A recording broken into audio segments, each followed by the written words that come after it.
Hello everyone, welcome to online classes. बच्चों, आज इस वीडियो में हम वर्कशीट नंबर 2 फॉर क्लास 10 यानी कि फंडामेंटल थ्योरम ऑफ अरिथमेटिक के बारे में जानेंगे। ये वर्कशीट नंबर 2 है क्लास 10 के लिए, fundamental theorem of arithmetic.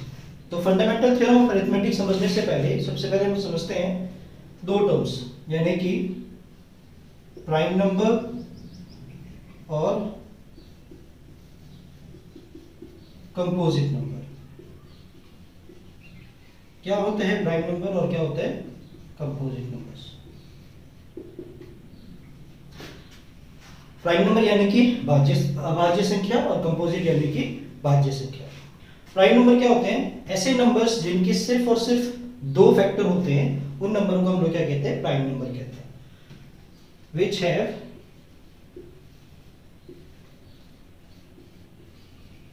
Only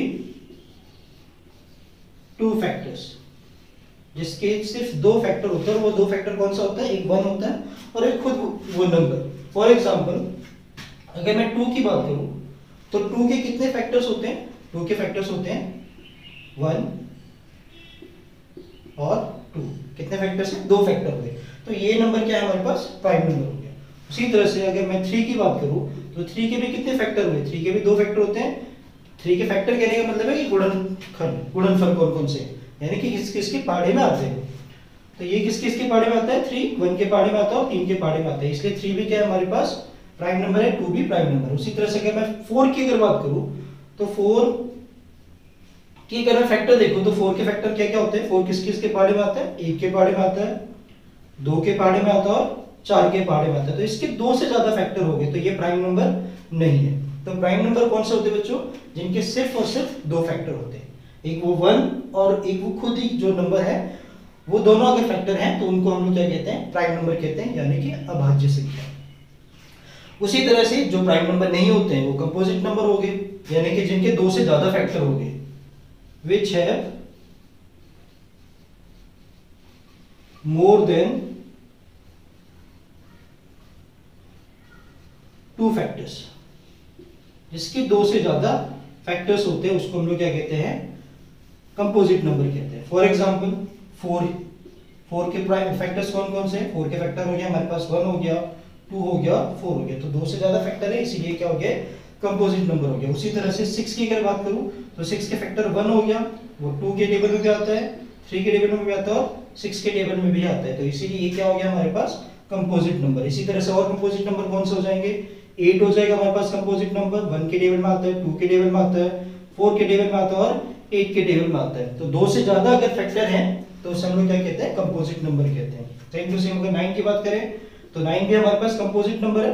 1 आ गया, 3 आ गया और 9 आ गया। एक और नंबर है हमारे पास 1। 1 के कितने फैक्टर्स होते हैं? 1 का तो सिर्फ एक ही फैक्टर होगा, जो कि क्या है हमारे पास? 1 ही है। ना इसके 2 फैक्टर है, ना इसके 2 से ज्यादा फैक्टर है। तो ये ना ही कंपोजिट नंबर है और ना ही हमारे पास प्राइम नंबर है। इस चीज का ध्यान रखना। तो सबसे छोटा अगर प्राइम नंबर है हमारे पास, यानी कि सबसे छोटा अभाज्य संख्या, वो कौन से हमारे पास? 2 है। और ये एक ऐसा नंबर है जो एक सम संख्या भी है और अभाज्य संख्या भी है, यानी कि प्राइम नंबर भी है और इवन नंबर भी है। इसके अलावा और कोई भी नंबर ऐसा नहीं होगा प्राइम में जो इवन भी होगा और प्राइम भी होगा। इस चीज का जरूर ध्यान रखना आप लोग। कंपोजिट नंबर समझ में आ गया? जिसके 2 से ज्यादा फैक्टर्स होते हैं उसको हम लोग क्या कहते हैं? कंपोजिट नंबर कहते हैं। सबसे छोटा कंपोजिट नंबर कौन सा हो गया हमारे पास? 4 हो गया सबसे छोटा कंपोजिट नंबर। अब फंडामेंटल थ्योरम ऑफ अरिथमेटिक क्या कहता है? फंडामेंटल थ्योरम ऑफ अरिथमेटिक कहता है, यानी कि अंकगणित की आधारभूत परिमेय, हिंदी में इसे कहते हैं अंकगणित की आधारभूत परिमेय। ये क्या कहते हैं कि कोई भी कंपोजिट नंबर है उसको मैं प्राइम नंबर के प्रोडक्ट के फॉर्म में लिख सकता हूं, जो तुम लोग पहले से करते आते हो। फॉर एग्जांपल 18 है हमारे पास, तो 18 का इस तरीके से फैक्टर आप लोगों ने छोटी क्लासेस में ही बनाया होगा। 2 के टेबल में आ रहा है 2 9 जाओ, 3 के टेबल में 3 1 जाओ, 3 1 जाओ। तो मैंने क्या करते हैं 18 को लिख दिया 2 इंटू में 3 इंटू में 3। तो 18 को मैंने रिप्रेजेंट करा किस फॉर्म में? प्राइम नंबर्स के प्रोडक्ट के फॉर्म में। इसी को हम लोग क्या कहते हैं? Fundamental theorem of arithmetic. For example और कोई नंबर लेते हैं, 24 ले लिया हमने, तो 24 के फैक्टर अगर मैं बनाऊं तो 24 के फैक्टर किस तरीके से, एक तो इस तरीके से बनाते हैं, एक हम लोग ट्री डायग्राम करके बनाते हैं, गुणनखंड वृक्ष जिसे कहते हैं, यानी कि 24 लिखा इस तरीके से। अब 24 किसके टेबल में आ रहा है, सबसे पहले हम लोग 2 से स्टार्ट करेंगे, तो 2 से, 2 कितने जा 24, 2 12 जो 24, तो यहाँ पर आ गया हमारे पास 12। उसी तरह से ये कैंसिल, ये 2 के टेबल में फिर से आ रहा है, तो 2 कितने जा 6 जा, फिर 2 किसके टेबल में आ गया, सॉरी 6 किसके टेबल में आ गया, 2 के टेबल में, तो ये आ गया हमारे पास 2 × 2 में 3। तो 24 को हमने किस तरह से लिख दिया, 2 × 2 में, ये वाले नंबर देखने हमने बस, ये वाले नंबर जो प्राइम नंबर्स है, तो 2 × 2 × 2 में 3। तो 24 को क्या लिखा हमने, 2 × 2 × 2 × 2 में 3। तो इसी को हम लोग क्या कहते हैं, अंकगणित की आधारभूत परिमेय, यानी कि fundamental theorem of arithmetic. Fundamental theorem of arithmetic क्या कहता है कि किसी भी कंपोजिट नंबर को हम किस फॉर्म में लिख सकते हैं, प्राइम नंबर के प्रोडक्ट की फॉर्म में, प्राइम नंबर के नंबर्स के प्रोडक्ट के फॉर्म में लिख सकते हैं, और वो प्रोडक्ट हमेशा क्या होगा, यूनिक होगा, आगे पीछे हो सकता है, यानी कि 3 आगे आ गया, 2 पीछे चले गया, इस तरीके से हो सकता है। पर 24 के अगर मैं फैक्टर बनाऊंगा, प्राइम फैक्टर बनाऊंगा, तो हमेशा यही आएगा। ये क्या कहते हैं, ये है हमारे पास फंडामेंटल थ्योरम ऑफ अरिथमेटिक। अब इसके अकॉर्डिंगली हम एचसीएफ और एलसीएम निकालना सीखेंगे, जो वर्कशीट में दे रखी है मैं एक्सरसाइज में।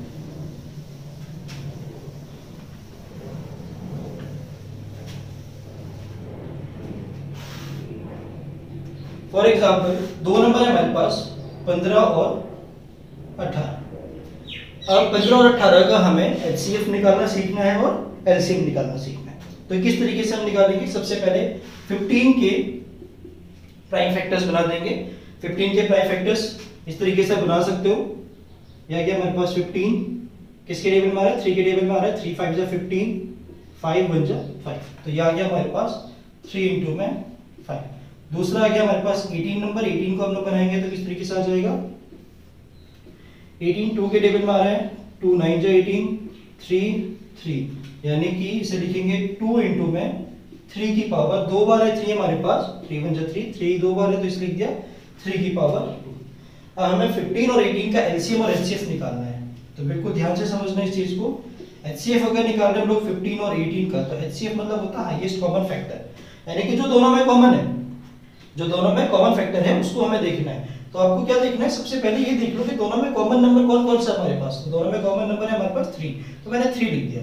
और एचसीएफ में एक चीज याद रखना, हमेशा लोवेस्ट पावर को ही देखना है। किसको देखना है, लोवेस्ट पावर। तो 3 की लोवेस्ट पावर कौन सी, यहाँ पे 3 की पावर 1 है, कुछ नहीं तो 1 है, और यहाँ पे 3 की पावर क्या है 2 है, तो लोवेस्ट पावर कौन सी है हमारे पास 3, यानी कि एचसीएफ आ गया हमारे पास 3। तो उसी तरह से एलसीएम की अगर बात करूं, तो एलसीएम 15 और 18 का, तो एलसीएम में उल्टा हो जाएगा, यहाँ पर हमें सारे नंबर लिखने हैं। सारे नंबर कौन कौन से, जितने भी यहाँ पर नंबर आ रखे हैं वो सारे लिख दो, यानी कि 2 है यहाँ पर, 3 है और 5। अब इनकी हाईएस्ट पावर को लिखना, हाईएस्ट पावर कौन कौन सी है, 2 की अगर मैं हाईएस्ट पावर देखूं सब में, तो 2 की हाईएस्ट पावर यहाँ पर है 1, 3 की हाईएस्ट पावर देखो तो 3 की पावर 1 है, यहाँ पर 3 की पावर 2, तो हाईएस्ट कौन सा होगा 2, तो 3 की पावर 2 लिख दिया। उसी तरह से 5 की हाईएस्ट पावर क्या है यहाँ पर 1 है, तो ये आ गया हमारे पास एलसीएम और ये आ गया हमारे पास एचसीएफ। होप आप लोगों को समझ में आया हो। इसी तरह से एक और एग्जांपल लेंगे, तब तक ये नोट कर लें।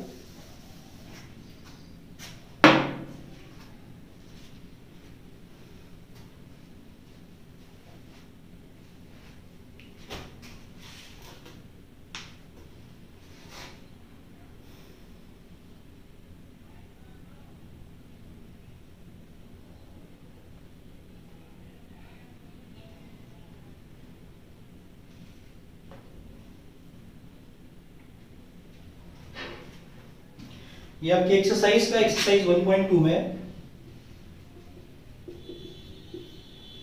क्वेश्चन नंबर 2 का फर्स्ट पार्ट। क्वेश्चन हमारे पास 26 और 91 का हमें एचसीएफ निकालना है और एलसीएम निकालना है। तो 26 का एचसीएफ निकालते हैं, एलसीएम निकालते हैं, 26 और 91 का, सॉरी। तो 26 के अगर मैं फैक्टर बनाऊंगा तो किसके टेबल में आ रहा है, 2 के टेबल में आ रहा है, 2 × 2 में 13 बनेगा। उसी तरह से 91 के अगर फैक्टर बनाएंगे तो 91 किसके टेबल में आता है, 7 के टेबल में, तो इसे लिखेंगे हम लोग 7 × 2 में 30।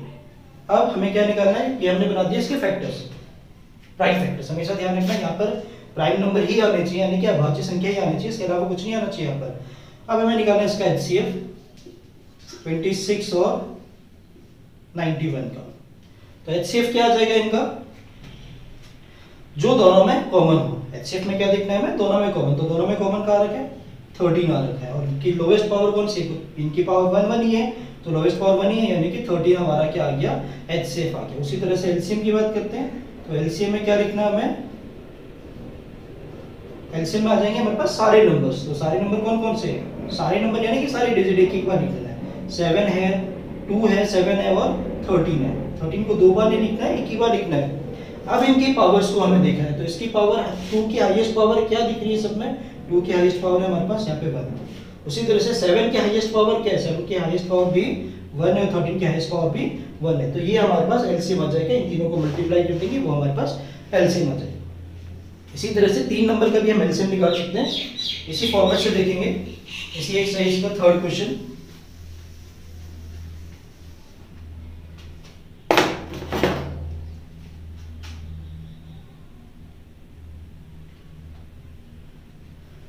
क्वेश्चन नंबर थर्ड है हमारे पास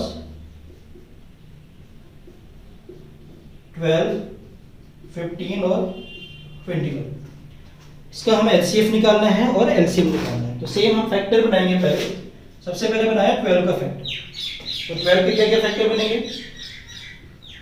2 के टेबल में आता है, 2 6 12, डायरेक्टली आप नहीं बना पाओगे तो इस तरीके से बना लेना। ये बनेगा हमारे पास 2 का स्क्वायर इनटू में 3, कैसे 12 लिखा यहाँ पर, 2 6 12, 2 3 जा और 3 1 जा, तो 2 कितनी बार आ रहा है, 2 बार आ रहा है, इसलिए 3 की पावर 2 की पावर 3 लिखते हैं। उसी तरह से 15 का अगर देखेंगे तो 15 क्या बनेगा हमारे पास, 3 इंटू में 5 बनेगा, 3 5 जा 15, और 21 का बनेगा हमारे पास 7 इंटू में 3 इंटू में 7, 7 3 जा 21। अब क्या देखना है, सबसे पहले देखना है HCF। तो बस याद क्या रखना आप लोगों को बच्चों, HCF में हमें बस कॉमन टर्म देखना है। तो कॉमन टर्म कौन सा है इनमें से, इन तीनों में कॉमन टर्म हमें दिख रहा है 3, तो 3 मैंने ले लिया यहाँ पर, और तो कुछ भी कॉमन नहीं है, बिल्कुल कुछ भी कॉमन नहीं है। और 3 की पावर हाई लोवेस्ट कौन सी है, HCF में ध्यान रखना उल्टा हो रहा है, ये है तो हाईएस्ट, पर हमें पावर कौन सी लेनी है, लोवेस्ट लेनी है। तो लोवेस्ट पावर कौन सी है, 1 है, तो ये आ गया हमारे पास HCF। उसी तरह से LCM ऑफ 12, 15 और 21। तो एलसीएम अगर देखेंगे तो एलसीएम में क्या लिखना था हमें, सभी नंबरों को लिख देना है। सभी नंबर कौन कौन से, यानी कि 2 है यहाँ पर, 3 है, 5 है और 7, सारे नंबर्स लिख दिए। अब इनकी हाईएस्ट पावर जो है वो लिखना है। एलसीएम में लोवेस्ट लिखा हुआ है, पर हमें क्या देखना है, हाईएस्ट पावर देखना है। तो हाईएस्ट पावर कौन कौन सा है, अगर 2 की देखूं तो हाईएस्ट पावर हमारे पास 2 है, 3 की हाईएस्ट पावर सभी में 1 1 है पावर, तो हाईएस्ट पावर 1 ही रहा, 5 की पावर 1 और 7 की पावर 1। तो इन सभी को अगर मैं मल्टीप्लाई कर दूंगा तो ये आ जाएगा हमारे पास एलसीएम इनका। होप आप लोग को समझ में आ गया, उस तरीके से आप क्वेश्चन को कर पाओगे। Thank you for watching.